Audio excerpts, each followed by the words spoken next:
I cannot resist the fact that you're a medieval guy, and I'm thinking of Rodney Stark and that beautiful man. How do you look at medieval times versus modernity in your mind?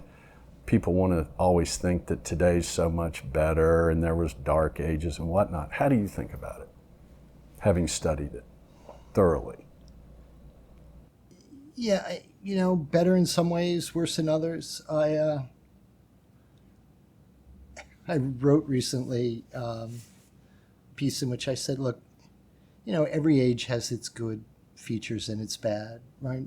In my own age, we saw the dissolution of shared culture, the loss of a sense of truth, the rise of antagonism, and the breakdown of culture. On the other hand, books were cheap. So that every age does have its kind of, its benefits. And look, there was awful stuff about the Middle Ages, really awful. And we can exaggerate the extent to which people died. Absolutely. One of the things that we Up don't until actually late 1800s. we don't actually live that much longer in the mean than people did then. What skews those statistics to let people say, oh, you died at age 30, is that infant mortality and death in childbirth reduced the apparent age. But if you made it to 50, you were going to make it to 70. You were bulletproof.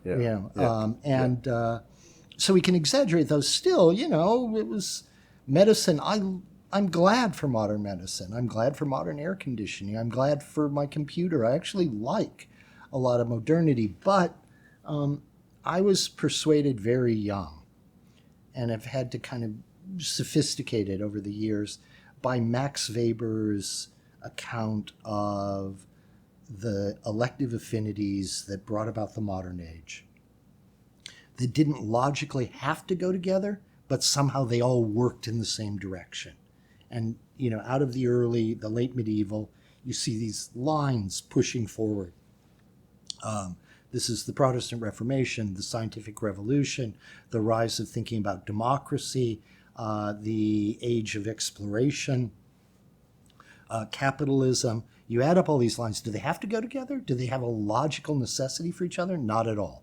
But historically, somehow, they were elective affinities, and they all pushed in the same direction to bring us out of the Middle Ages into modernity. And Max Weber makes a couple attempts to connect these. He says, for instance, bureaucracy is one of them. He thinks you get bureaucracy. Well, he says, how do you get bureaucracy? To have bureaucracy, you need, and the modern nation state, needs bureaucracy. You get bureaucracy only when you have a sufficient class of people who can read and write.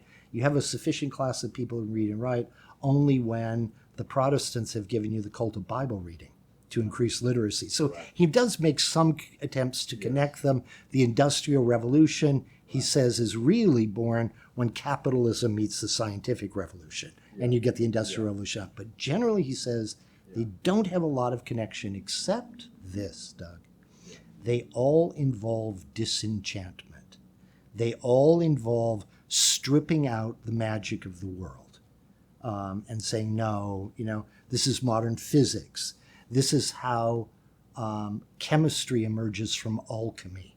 This is how astronomy emerges from astrology.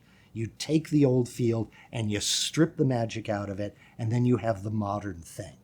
And he calls it disenchantment. Hearing, this is a word out of Goethe, hearing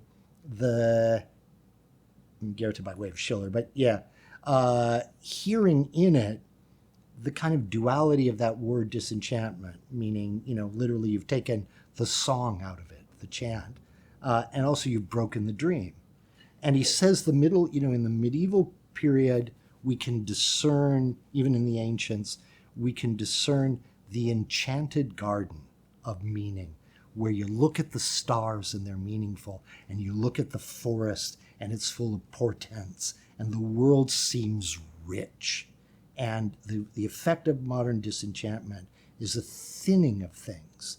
And consequently, we get, say, Matthew Arnold's Dover Beach, that wonderful poem in which he says, the sea of faith once wrapped us round like a girdle. As it pulls away from the shore, we see the reality.